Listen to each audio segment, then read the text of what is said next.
Ana Denise está perguntando, quando dizemos que Cristo está em presença real na Eucaristia, ele ainda continua sendo onipresente em todo tempo e lugar? Sem dúvida. Deus é indivisível. A gente tem dificuldade de entender Deus, claro. Como é que o Cristo está no céu, está na hóstia, está em cada partícula? Será que é um Cristo que está aqui nessa partícula da hóstia consagrada, aqui na outra? Não, é um Cristo só, que está presente em tudo. Agora, é claro que a formatação da nossa inteligência não consegue entender isso, porque é um mistério que supera a natureza humana. Só uma inteligência divina consegue entender o mistério divino, entende? Assim como uma formiga não consegue entender o que eu falo para ela, o que eu penso, porque ela não tem a formatação da inteligência humana, nós não temos uma inteligência divina, então a gente não consegue entender. Mas o Cristo não se divide, né? Não se divide, é um Cristo, é o Cristo, não tem nem palavra para a gente dizer, né? É onipotente, onisciente, onipresente, que está ao mesmo tempo em toda parte. Uma pequena demonstração disso é quando ele multiplica os pães, logo depois ele anda sobre as águas, né? Senhor da matéria. Sabe, e não adianta, sabe, não adianta nem ficar pensando nisso, porque você se angustia. Não é que a gente não queira conhecer Jesus Cristo, não. Santo Agostinho, essa potência intelectual da igreja, um dia ele parou de pensar, ele disse, não, e diz que precisa ser socorrido por aquela imagem que a gente não sabe se é real, se é, né, daquela criança que ia lá no mar, pegava água e colocava no buraquinho. E Agostinho perguntou, o que você está fazendo? Eu estou colocando o mar no buraquinho, mas não cabe. É mais fácil eu botar o mar nesse buraquinho do que você botar a Santíssima Trindade, o mistério da Santíssima Trindade na sua cabeça. Santo Agostinho parou de querer decifrar o mistério da Santíssima Trindade. Porque o sujeito chega às raias do desespero, porque, entendeu? Você quer uma coisa impossível para a sua natureza. Calma, deixa isso por conta de Deus. Deus não é para ser entendido, de Santo Agostinho, para ser adorado. E a gente adora exatamente porque não compreende, porque supera, é um ato de fé, né? Aí é que entra a fé. A ciência nunca vai explicar o mistério da Santíssima Trindade, porque a ciência tem um limite, o sobrenatural está acima, né? E a gente não deve se angustiar com isso. A gente acredita porque Jesus disse, Jesus é Deus, Jesus não mente, né? E não pode se enganar e não engana ninguém. O Toninho e a Osmarina de Santo André estão perguntando, como foi a vida de Jesus dos 12 até os 30 anos? Segundo a igreja, ele viveu ali em Nazaré. Não tem essa história de que ele foi para a Índia, lá na Índia aprendeu com os gurus a fazer milagres. Tem umas coisas que a gente lê por aí que eu não sei onde é que o pessoal encontra. E qual é a fonte? Qual é a fonte? Qual é o documento histórico onde você encontrou isso? Não tem. Então é chute mesmo, é fantasia.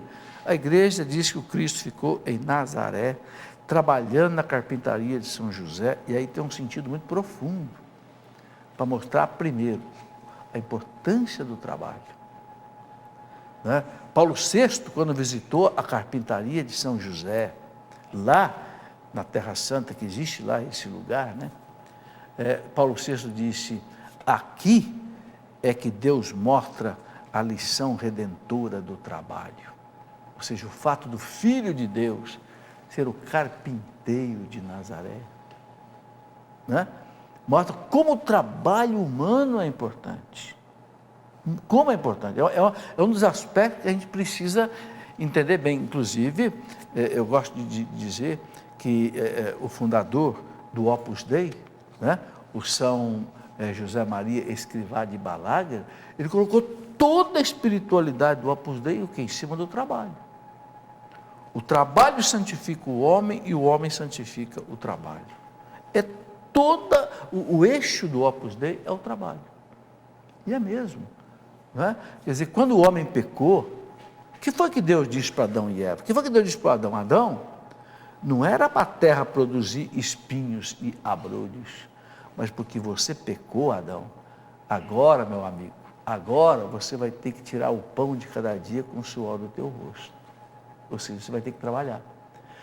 E o trabalho, a igreja ensina muito bem, não foi colocado como castigo para Adão. O trabalho foi colocado com duas dimensões muito bonitas. Primeiro, como redentor. Porque o homem que trabalha, não faz bobagem. Você quer ver um homem ficar perigoso? Ele ficar sem trabalhar. Mente vazia. Oficina do diabo, Dom Bosco, você lembrou muito bem. Né? Você pega um jovem que não faz nada o dia inteiro, meu amigo, cuidado. Entendeu? Agora, se ele entra no serviço às 8 da manhã, só para almoçar, volta, sai às 6, meu amigo, chega à noite, ele está cansado e vai dormir. Não tem droga, não tem farra, não tem violência, não tem nada. Então, o trabalho... veja, o Confúcio, que não era cristão, o Confúcio dizia, o trabalho é a sentinela da virtude. O trabalho é a sentinela, quer dizer, o trabalho vigia a virtude, não deixa você escapar da virtude. Né? Então, esse é um aspecto do trabalho. O outro aspecto do trabalho é que pelo trabalho a gente constrói o mundo de Deus. Então, Deus faz a gente digno, porque Deus faz da gente um colaborador dele na obra da criação. Eu me lembrei agora, o Catecismo da Igreja Católica tem um versículo, uma citação que diz que, um parágrafo que diz que Deus criou o mundo perfeito, mas não na sua plenitude. Não. E que o homem é convidado através do seu trabalho, através das suas obras, a ir chegando nessa plenitude, um dia, né, alcançar essa plenitude junto com Deus. Exatamente, é a importância do trabalho. Por isso que São Paulo coloca muito isso. Né? Então, Jesus viveu os 30 anos ali em Nazaré, trabalhando, para mostrar para nós que se ele, o Filho de Deus, trabalhou. E outra coisa, hein? Muito significativo, um trabalho extremamente humilde. Porque no tempo de Jesus já tinha médicos, já tinha advogados, já tinha filósofos, já tinha generais. Ele não foi fazer nada disso. Ele foi ser trabalhador braçal. Por isso que São José é protetor dos operários. O que Deus quis mostrar com isso? Que o trabalho é digno, qualquer que ele seja, até o mais inferior, que era o trabalho que São José fazia. O trabalho extremamente inferior. Né? Isso é muito importante, a dignidade que o trabalho confere à pessoa. É isso, por hora é isso, professor, as perguntas aqui. Ok? Bom, então, seguindo ainda aqui na nossa sequência, você quer passar para nós aí? A gente vai ver agora, a partir vai pegar mais da semana que vem, o programa da semana que vem, mas nós vamos entrar no seguinte: Jesus foi concebido pelo poder do Espírito Santo e nasceu da Virgem Maria. Então aí, a igreja enfoca a pessoa de Nossa Senhora. Né? Por que Deus nasceu assim? Começa lá, São Paulo dizendo, na plenitude dos tempos, Deus enviou seu Filho ao mundo nascido de uma mulher, para ser igual a nós, né? Para que nós nos tornássemos filhos de Deus. Gálatas 4:4. Essa plenitude dos tempos é uma coisa muito interessante. Os teólogos pensaram muito nisso. O que Deus quis dizer com isso? Na plenitude dos tempos, Deus enviou seu Filho ao mundo. Por que foi naquele tempo, há 2000 anos atrás? Por que não foi há 3000 anos atrás? Ou por que não foi hoje? Por que foi naquele momento da história? Algumas coisas interessantes aí, que os grandes pensadores cristãos da época colocavam. Deus preparou o mundo para o seu Filho vir ao mundo. Então preparou de que maneira? De duas maneiras. Primeiro, o Império Grego, que existiu antes do Império Romano. A gente sabe que Roma dominou a Grécia. Mas só que a cultura grega prevaleceu sobre a cultura romana. Então, os historiadores dizem que Roma engoliu a Grécia, mas a Grécia tomou conta do espírito romano. Tanto assim, se falava o grego em todo o Império Romano, né? Não era o latim de Roma que se espalhou pelo mundo, não, foi o grego. Se falava o grego na Turquia, se falava o grego no norte da África, se falava o grego, né, em tudo que era canto, só os hebreus ali que falavam o hebraico. Paulo falava o grego na cidade dele, onde ele tinha nascido, em Tarso, na Cilícia, que é na Turquia de hoje. Né? Então, há uma coisa muito interessante. O maior império que o mundo já conheceu na sua história foi o Império Romano. Assim, claro, guardando as devidas proporções de cada época.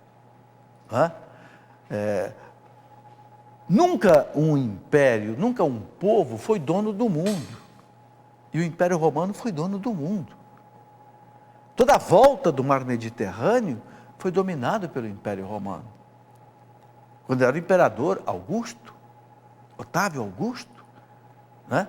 Então, em Otávio Augusto, Cristo nasceu e foi o imperador que levou Roma ao auge do seu poder. Então a gente fica pensando, quando o maior império teve o maior imperador, veio o Filho de Deus. É muito significativo isso. E aí outras coisas interessantes que os filósofos, os estudiosos cristãos colocaram.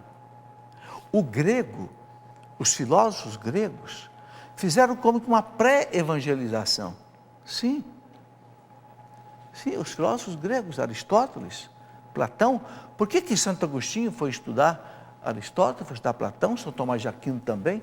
Porque esses filósofos gregos, embora eles não fossem cristãos, mas eles colocaram uma metafísica, uma filosofia, que ajudou o cristianismo a se explicar. E a língua grega, né, que perpassava todo o Império Romano, porque o Alexandre Magno, que tinha feito todo esse domínio do mundo lá por volta de 300 a.C., né, colocou o grego até em Alexandria, onde ele estabeleceu Alexandria, por causa de Alexandre Magno, colocou lá a grande biblioteca em Alexandria. Então, o Cristo, quando chegou, ele encontrou um mundo que tinha uma logística espetacular do Império Romano, porque o Império Romano construiu 100 mil quilômetros de estradas. Você sabe o que é isso? Daqui a Recife, são quantos quilômetros? Vamos dizer 4 mil quilômetros, 3 mil quilômetros. O Império Romano construiu 100 mil quilômetros, porque como ele dominou toda a volta do Mediterrâneo, ele tinha que ter estradas. Só que ele não tinha trator para fazer a estrada, mas ele fez 100 mil quilômetros de estradas. Por que Paulo pôde viajar pelo mundo inteiro? Por que Pedro pôde sair de Jerusalém e bater até lá em Roma? Não é porque não tinha avião, não tinha carro, mas tinha os navios romanos, tinha as estradas romanas. Então essa plenitude dos tempos foi preparada por Deus, com a cultura grega, com a língua grega, que serviu de veículo de comunicação do Evangelho, tanto é que os Evangelhos são escritos em hebraico, em grego, apenas o Evangelho de Mateus talvez tenha sido escrito em hebraico, muitos livros da Bíblia escritos em grego. Então o grego, né, foi uma língua que serviu de base à evangelização, né, e a logística romana, que também serviu. E quando Roma se tornou cristã, a partir do ano 385, quando o imperador Teodósio decretou o cristianismo como a religião de todo o império, o que aconteceu? Todo o mundo civilizado se tornou cristão. O resto era bárbaros, né, que os romanos nem consideravam como cidadãos, porque não tinham a cultura romana, não tinha as leis romanas, não tinha a língua romana. Então, essa plenitude dos tempos, a gente vê que tem aí um significado. E nasceu de uma mulher. Então, a gente vai conversar um pouco aqui, na semana que vem também, os dogmas sobre Nossa Senhora. Por que Deus escolheu essa mulher? Qual é o sentido da virgindade, da Imaculada Conceição, o sentido da assunção ao céu, né? E da maternidade divina? Por que a igreja dogmatizou essas verdades? Professor, chegou uma pergunta aqui exatamente sobre Nossa Senhora. A Ana Denise perguntando: quem pisou na cabeça da serpente? Jesus Cristo ou Maria? Quem pisou a cabeça da serpente foi Jesus Cristo, né? Mas quem trouxe Jesus Cristo foi a Virgem Maria, né? Uma vez eu vi uma imagem interessante, que uma criança colocou o pezinho dela em cima de um escorpião, mas não conseguia matar o escorpião. Aí a mãe veio e pisou em cima do pé da criança e amassou o escorpião. Eu acho que foi Jesus e Maria. Maria trouxe Jesus. Agora, quem quebra realmente o mal é Jesus, né? Jesus é o Salvador, é pelo sangue dele derramado que o demônio foi destronado, né? Santo Agostinho comparava o demônio a um cachorro na coleira, preso, amarrado numa corrente. Ele dizia, Cristo prendeu, ele só morde quem for lá brincar com ele, quem for lá mexer com ele. Se você não for lá, e o que é você ir lá mexer com ele? É você viver no pecado. Claro, isso tudo é parabólico, né? Corrente, coleira, é parabólico. O sentido disso é isso. Se você não vive no pecado, se você se afasta dele, não há problema. Agora, se você se joga no pecado, você vai lá, ficar ao alcance da corrente dele, né? Mas Cristo o amarrou, Santo Agostinho diz. Então a salvação vem por Jesus Cristo. Mas Maria trouxe o Salvador, né? É que diz o grande santo São Luís de Montfort. São Luís de Montfort diz assim: Deus não precisava de Maria, porque Deus não precisa de nada. Deus é todo poderoso. Mas se Ele quis precisar de Maria, é porque aí tem um desígnio muito profundo, que a gente não pode deixar de considerar. Porque se Deus faz alguma coisa através de um caminho, é porque aquilo é o melhor. Deus é sapientíssimo. Se Ele escolhe, por exemplo, o Cristo morreu na cruz para salvar a humanidade, a gente fica pensando, meu Deus, não tinha outro caminho menos doloroso? Certamente tinha, mas o melhor era esse. Então Deus escolheu esse, entendeu? E a gente não pode duvidar, a gente não pode duvidar de Deus, a gente não pode questionar Deus. Uma coisa que a gente nunca pode fazer na vida é questionar Deus. Quem sou eu para questionar Deus? Uma miséria humana? Vou colocar Deus contra a parede, dizer por que o Senhor fez assim, por que o Senhor faz? Não, Senhor. Eu tenho que dar graças a Deus porque Deus fez assim. E procurar entender por que Ele fez assim. Se eu não entender, eu vou dar graças a Deus do mesmo jeito. Sabe, porque uma coisa que é preciso dizer, Sandra, é o seguinte: na teologia a gente não entende tudo, não. A teologia é cheia de mistério. Então a gente tem certas coisas que é a fé. Você vai aceitar porque Ele disse e Ele não erra.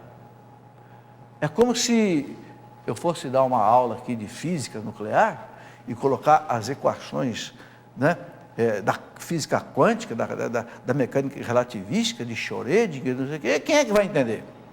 Mas vocês vão dizer que está errado? Não, eu tenho autoridade, eu estudei isso daqui. Uma coisa é você entender, outra coisa é duvidar da minha autoridade. Entende? É a mesma coisa quando a igreja coloca, quando Deus fala, eu não entendo. Não é porque eu não entendo que eu vou questionar a autoridade, o poder e a verdade de Deus. Não, eu vou baixar a cabeça e dizer, eu não entendo, mas eu sei que o Senhor está certo. Jesus também não entendeu, né, quando estava na cruz, o plano do Pai ali, se podemos dizer assim, e não questionou, foi até o fim, né?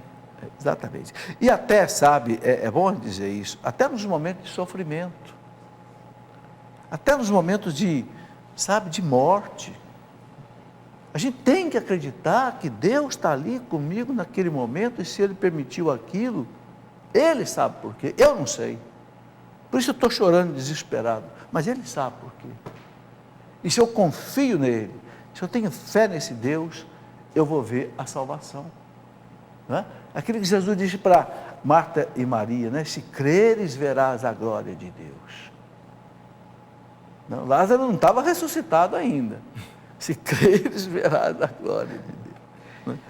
Tudo bem. Ô Sandro, eu quero aproveitar um minutinho para mostrar que esse livro, eu já mostrei rapidinho, mas quero mostrar de novo. O último livro que eu escrevi, Mulheres Sofridas. Por que escrevi esse livro? De tanto e-mail que eu recebo de sofrimento de mulheres, de lágrimas, né, que às vezes me fazem até chorar do lado de cá do computador. Então, eu quis escrever esse livro para colocar um pouco aí de consolo na fé para esses problemas, né? Quero mostrar também um livro que nós vamos usar muito esse ano, Dogmas da Fé, né, baseado aí em todas as verdades da nossa fé católica, né, os dogmas da nossa fé, e quero mostrar, né, esses 3 cursos que eu estou gravando com muito carinho. Um curso de História da Igreja, pegando os 21 séculos de história da igreja. Eu estou gravando por século, século I, século II.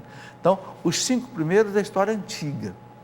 Depois do século VI até o século XVI, Idade Média. Depois do século XVII ou XVI até XXI, Idade Moderna e Contemporânea. Porque se a gente não conhecer a história da igreja, a gente não sabe defender a igreja.